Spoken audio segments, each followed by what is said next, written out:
बिस्मिल्लाहिर्रहमानिर्रहीम। अस्सलाम वालेकुम स्टूडेंट्स। आज हम न्यूटन लॉज ऑफ मोशन एक आप कह सकते हैं इंपॉर्टेंट आर्टिकल शॉर्ट क्वेश्चन के हवाले से एमसीक्यू के हवाले से पढ़ने जा रहे हैं। इसमें हम फोर्स को भी देखेंगे क्योंकि हमारे चैप्टर नंबर 3 का नाम था मोशन एंड फोर्स। तो यहाँ से चैप्टर का सेकंड पार्ट हम कह सकते हैं स्टार्ट हो जाएगा।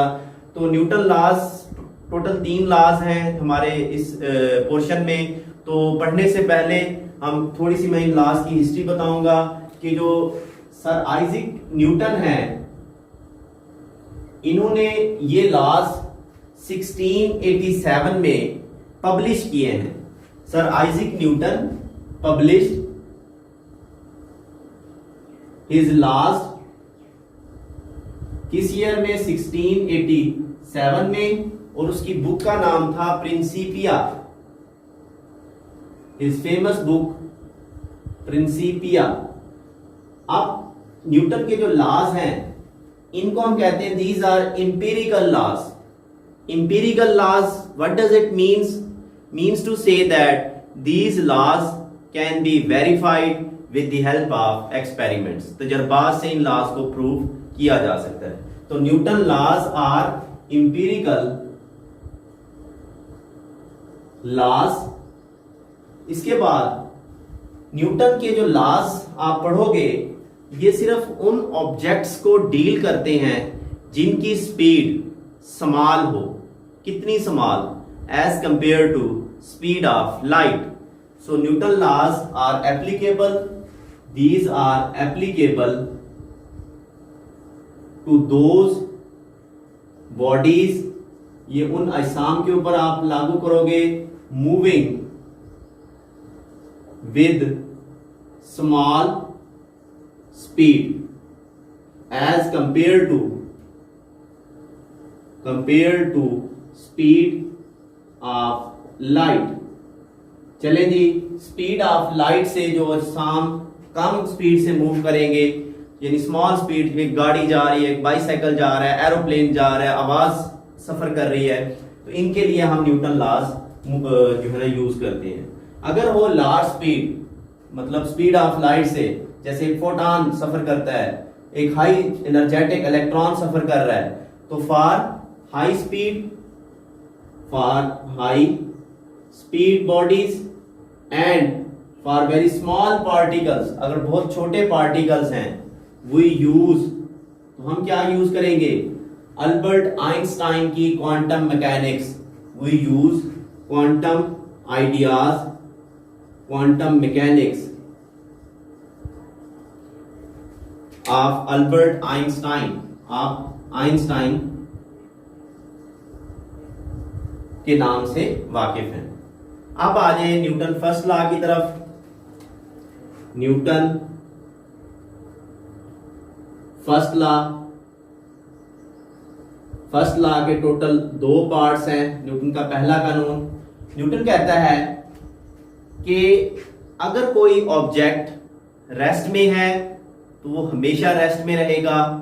अगर कोई ऑब्जेक्ट यूनिफॉर्म मोशन में है तो वो मोशन में रहेगा। कब तक? Unless an external force act on the body. जब तक किसी जिस्म के ऊपर, अब ये मार्कर है, ये रेस्ट में है, उस वक्त तक रेस्ट में रहेगा जब तक इसके ऊपर फोर्स अमल ना करे। ये देखें मैं फोर्स लगा रहा हूं, इसकी रेस्ट की हालत चेंज हो जाएगी। अब अगर ये मार्कर मूव कर रहा है तो ये उस वक्त तक अपनी मोशन को जारी रखेगा जब तक मैं इसको जो है ना रोकने वाली कोई रेजिस्टिव फोर्स इसके ऊपर नहीं लगाऊंगा। ये न्यूटन की ये बात इसने 16वीं से 17वीं सदी में की है। इससे कई सौ साल पहले एक मुस्लिम साइंटिस्ट बोअलिसीना ये ऑलरेडी कह चुके हैं। बोअलिसीना के मुताबिक no body begins to move और comes to rest by itself. कोई भी जिस्म इटसेल्फ रेस्ट में या मोशन में नहीं जाता। लेकिन हम बोअलिसीना को क्रेडिट नहीं देते, क्रेडिट न्यूटन को मिलता है।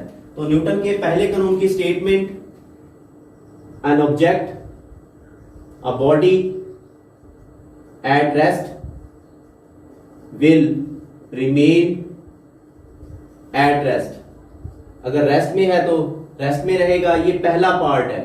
दूसरा part, a body moving with uniform velocity, moving with uniform velocity। अगर कोई जिसम मूव कर रहा है वो मोशन को जारी रखेगा, will continue its motion, will continue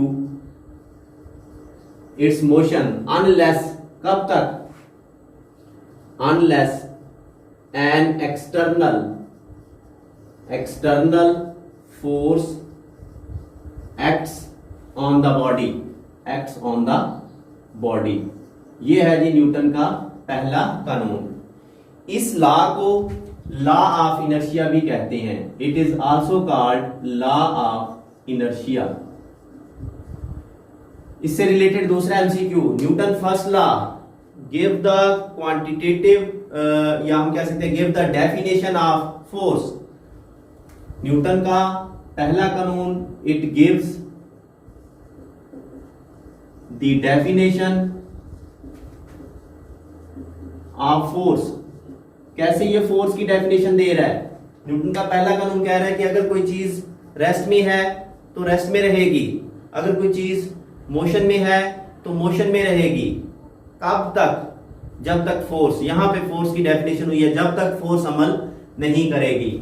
इसकी एग्जांपल्स आपको बीसीयू मिलेंगी, वही पुरानी एग्जांपल्स जो आप छोटी क्लासेस में देते हैं। For example book lying on a table, a moving, for example bicycle. Bicycle क्यों रुक जाता है? क्योंकि उसके टायर की जो फ्रिक्शन है रोड के साथ या आगे से जो हवा की रेजिस्टेंस है वो उस बाइसाइकिल को रोकने पर मजबूर करते हैं। खैर, इसकी एग्जांपल्स देंगे। उसके बाद न्यूटन फर्स्ट लॉ को हम क्या कहते हैं? Law of inertia. What is inertia? हम इनर्शिया की डेफिनेशन करेंगे। इनर्शिया इज ए प्रॉपर्टी, याद रखना, इनर्शिया एक खसूसियत का नाम है। Inertia is a property of a body, कि हर एक जिस्म में एक ऐसी प्रॉपर्टी है कि वो जिस्म अपनी हालत में तब्दीली के खिलाफ मुजाहमत करेगा। ये मार्कर रेस्ट में है तो इसकी कोशिश होगी ये रेस्ट में रहे, अगर ये मूव कर रहा है तो इसकी कोशिश होगी ये अपनी मोशन को जारी रखे। इस प्रॉपर्टी का नाम क्या है? Inertia. The property of a body, the property of a body which tends to maintain its state, कि वो अपनी स्टेट को क्या रखता है? बरकरार। कौन सी स्टेट? स्टेट ऑफ रेस्ट और यूनिफॉर्म मोशन। वो अपनी मोशन या रेस्ट की हालत को बरकरार रखने की कोशिश करता है। यहां से हमें डेफिनेशन मिलेगी इनर्शिया से, inertial frame and non inertial frame. Inertial frame और नॉन इनर्शियल से पहले हम डेफिनेशन करेंगे frame of reference. Frame of reference. Frame of reference क्या होता है? एक ऐसा सिस्टम जिसके लिहाज से हम मेजरमेंट्स लेते हैं, उस सिस्टम को हम कह सकते हैं फ्रेम ऑफ रेफरेंस। अगर इस कमरे के अंदर, रूम के अंदर हम कोई मेजरमेंट ले रहे हैं तो ये रूम हमारा फ्रेम ऑफ रेफरेंस है। अगर फॉर एग्जांपल हम जमीन के ऊपर कोई मेजरमेंट ले रहे हैं या किसी दूर दराज सियारे के ऊपर मेजरमेंट ले रहे हैं तो हम हमारी अर्थ को फ्रेम ऑफ रेफरेंस इसके लिहाज से मेजरमेंट्स करेंगे। तो the system according to which measurements are taken, relative to which measurements are taken, is called frame of reference. Frame of reference कितनी तरह का है? दो तरह का है। एक होता है इनर्शियल फ्रेम ऑफ रेफरेंस और दूसरा है students non inertial frame of reference. Non inertial frame of reference, इसको जो है ना दोनों की डेफिनेशन करेंगे। वो फ्रेम ऑफ रेफरेंस जिसमें न्यूटन का जो फर्स्ट लॉ है या लॉ ऑफ इनर्शिया है वो वैलिड है, या यूं कह लेते हैं the frame of reference in which Newton laws are valid, जिसमें न्यूटन के कवानीन लागू हो जाते हैं, is called inertial frame of reference. Frame of reference, frame of reference in which law of inertia, Newton का जो लॉ ऑफ इनर्शिया है होल्ड्स गुड, वो वैलिड है, is called inertial frame of reference. Non inertial कौन से हैं? Non inertial ऐसा frame of reference जिसमें न्यूटन का जो फर्स्ट लॉ है वो लागू ना हो। A frame of reference in which Newton first law does not hold, Newton का पहला कानून वहां पे होल्ड या एप्लीकेबल या वहां पे फेल हो जाता है, it's called non inertial frame of reference. इसकी एग्जांपल देंगे।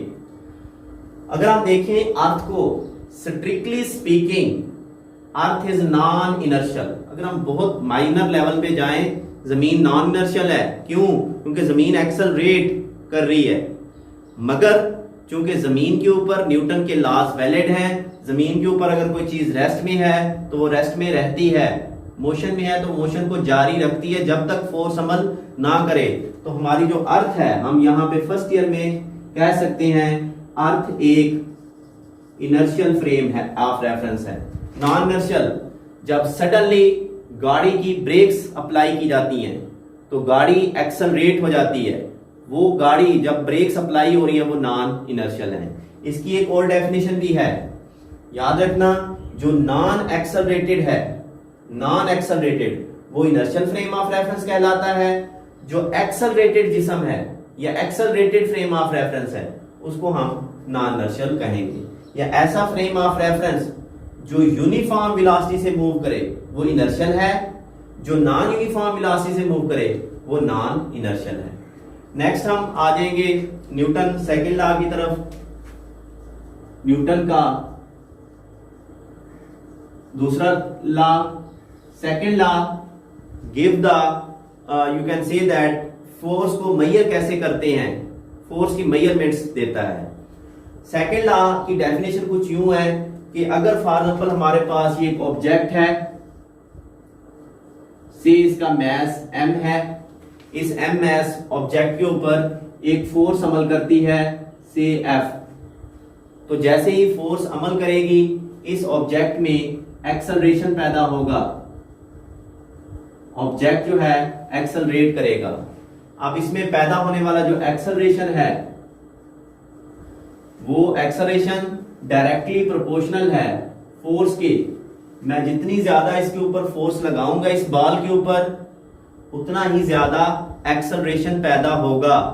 सो acceleration is directly proportional to force and acceleration is inversely proportional to mass.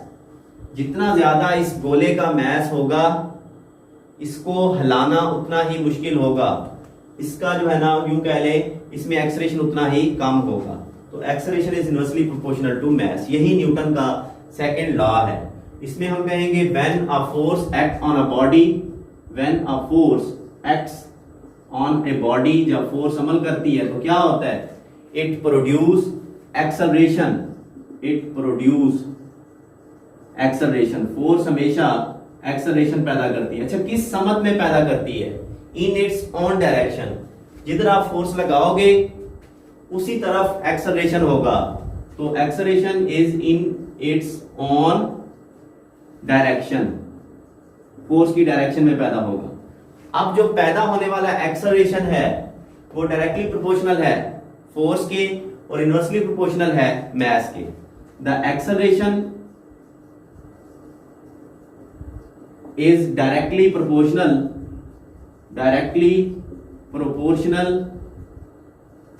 to force के डायरेक्ट है and inversely proportional to mass of the body। ये हो गया जी second law की statement. अब इसका मैथमेटिकल फार्मूला, मैथमेटिकली मेरे पास एक्सेलरेशन डायरेक्टली प्रोपोर्शनल है फोर्स के, समझा चुका हूं। इसी तरह एक्सेलरेशन इनवर्सली प्रोपोर्शनल है मास के। कांस्टेंट ले आए, ये देखें एक्सेलरेशन बल्कि इनको इकट्ठा कर ले, प्रोपोर्शनल है F ओवर m के। अब कांस्टेंट ऑफ प्रोपोर्शनैलिटी, यहाँ पे k कांस्टेंट है, a acceleration is equal to k F over m। ऐसे यूनिट्स में k की वैल्यू 1 होती है, k is equal to 1, constant है ये। उसके बाद यहां से हमारे पास A is equal to F over M या F is equal to M A, ये हमारे पास इस फार्मूले की मदद से हम फोर्स की मेजरमेंट्स कर सकते हैं। अब यहां पे फोर्स के जो यूनिट्स हैं वो यहां पे डिफाइन किए गए हैं। फोर्स के यूनिट है न्यूटन, और न्यूटन किसके बराबर होगा? मास के यूनिट किलोग्राम, एक्सेलरेशन के यूनिट मीटर पर सेकंड स्क्वायर। तो 1 Newton force is equal to 1 KG into 1 KG into 1 metre over पर सेकंड स्क्वायर। तो यहां पे हम कह सकते हैं 1 न्यूटन वो फोर्स है जो 1 किलोग्राम मास वाले जिस्म में 1 मीटर पर सेकंड स्क्वायर का एक्सेलरेशन पैदा करती है। यहाँ पे हम जो है ना कह सकते हैं, अगर हमें मुख्तलिफ एमसीक्यूज दिए जाएं, हमें फॉर एग्जांपल मास बता दिया जाए, एक्सेलरेशन बता दिया जाए, हम फोर्स निकाल लेते हैं। या हमें फोर्स और मास बता दिया जाए, अगर फोर्स और मास हमारे पास गिवन है, ये देखें, हम एक्सेलरेशन निकाल सकते हैं। तो ये इस तरह से मुख्तलिफ यहाँ से एमसीक्यूज बन सकते हैं। तो न्यूटन थर्ड लॉ जो है ना, देखने से पहले हमने आज न्यूटन लॉज ऑफ मोशन पढ़े हैं। ये एम्पिरिकल लॉज हैं, ये उन बॉडीज पे अप्लाई होते हैं जो स्मॉल स्पीड से मूव करें। हाई स्पीड के लिए हम आइंस्टाइन की क्वांटम मैकेनिक्स यूज करते हैं। उसके बाद न्यूटन फर्स्ट लॉ आपको पढ़ाया है, आपने पढ़ा भी हुआ है, इसको लॉ ऑफ इनर्शिया कहते हैं। इनर्शिया आपको डेफिनेशन आनी चाहिए, फ्रेम ऑफ रेफरेंस क्या होते हैं, इनर्शियल जो नॉन एक्सेलरेटेड हैं और नॉन इनर्शियल जो एक्सेलरेटेड फ्रेम ऑफ रेफरेंस होते हैं। उसके बाद न्यूटन सेकंड लॉ, ये भी आपको आना चाहिए। अब हम इसको रेज करेंगे, उसके बाद नेक्स्ट थर्ड लॉ हम पढ़ेंगे। जी स्टूडेंट्स, अब हम पढ़ेंगे न्यूटन थर्ड लॉ। अब न्यूटन थर्ड लॉ के मुताबिक every action has a reaction, her action का एक रिएक्शन होगा जो मैग्नीट्यूड में इक्वल होगा, डायरेक्शन में अपोजिट होगा। इसकी एग्जांपल्स, फॉर एग्जांपल अगर हम ये एक दीवार है, इस दीवार के ऊपर हम एक गेंद या बॉल को फेंक रहे हैं, तो जब गेंद इस दीवार के साथ टकराएगी तो ये गेंद का एक्शन है, यानी गेंद दीवार के ऊपर क्या लगाएगी? फोर्स। अब दीवार इस गेंद के ऊपर एक बैकवर्ड फोर्स लगाएगी जिसको हम रिएक्शन फोर्स कहेंगे। अब दोनों फोर्सेस मैग्नीट्यूड में इक्वल हैं, यानी अगर गेंद 5 न्यूटन फोर्स लगा रही है तो दीवार भी 5 न्यूटन ही फोर्स लगाएगी, मगर डायरेक्शन रिवर्स हो चुकी है, गेंद आगे की तरफ, दीवार पीछे की तरफ। हम जब जमीन के ऊपर चलते हैं, हमारा एक्शन है हम जमीन को पीछे की जानब धकेलते हैं, रिएक्शन क्या है? जमीन हमें आगे की जानब धकेलती है। एक मार्कर है, फॉर एग्जांपल मेरे हाथ पे पड़ा है, इसके वजन का एक्शन है, ये मेरे हाथ को नीचे की तरफ प्रेस कर रहा है। रिएक्शन क्या है? मेरा हाथ इसे ऊपर की तरफ उठा रहा है। एक रॉकेट मूव कर रहा है, रॉकेट की टेल से जो गैसेस निकल रही हैं वो एक्शन है, और रिएक्शन में रॉकेट ऊपर की तरफ जो है ना मोमेंटम या हम कह सकते हैं मोशन को गेन करता है। तो खैर Newton third law, action and reaction, action and reaction are equal in magnitude, मिकदार में बराबर होते हैं, बट अपोजिट इन डायरेक्शन, वो डायरेक्शन में क्या होते हैं? अपोजिट होते हैं। ये हो गया थर्ड लॉ की स्टेटमेंट। अब इससे रिलेटेड कुछ एमसीक्यू याद रखना, एक्शन और रिएक्शन कभी भी सेम बॉडी पे अमल नहीं करते, ये दो डिफरेंट बॉडीज पे अमल करते हैं। गेंद एक बॉडी है, दीवार दूसरी बॉडी है, हम चल रहे हैं, हम एक बॉडी है, नीचे जो जमीन है ये दूसरा ऑब्जेक्ट है। तो action and reaction can never act on same body, एक ही जिस्म पे ये अमल नहीं करेंगे। दूसरा पॉइंट, एक्शन और रिएक्शन लगने का जो दुरानिया है, टाइम है, वो सेम होता है। जितनी देर ये गेंद दीवार के ऊपर फोर्स लगाएगी उतनी ही देर दीवार गेंद के ऊपर रिएक्शन फोर्स लगाएगी। दिस मीन्स दैट एक्शन और reaction act for same interval of time. Action और रिएक्शन के जो लगने का दौरानिया है वो क्या होता है, सेम होता है। इसमें आखिर में मैं एक और एमसीक्यू आपसे शेयर करूंगा। एमसीक्यू है इनर्शिया से रिलेटेड। मैंने आपको इनर्शिया की डेफिनेशन बताई थी कि property of a body to maintain its state, कि हर जिस्म अपनी स्टेट को बरकरार रखता है। तो इनर्शिया से रिलेटेड एमसीक्यू ये है, किसी जिस्म का मैस जितना ज्यादा होगा, मैस जितना ज्यादा होगा, उसका इनर्शिया उतना ही ज्यादा होगा। ये याद रखना, greater the mass of the body greater will be the inertia. इसको हम यूं लिख सकते हैं, inertia is a quantitative measure of mass. ये हम मैस को क्वांटिटी बताता है। Greater the mass greater will be the inertia. So students, आपको न्यूटन थर्ड आना चाहिए। एक्शन रिएक्शन क्या होती हैं, इक्वल होते हैं, बट डायरेक्शन में अपोजिट होते हैं। एक्शन रिएक्शन कभी भी एक ही बॉडी के ऊपर अमल नहीं कर सकते। एक्शन रिएक्शन के लगने का जो दौरानिया होता है वो सेम होता है। नेक्स्ट हम इंशाल्लाह मोमेंटम वगैरह को डिस्कस करेंगे। अपना ख्याल रखिएगा। अल्लाह हाफिज।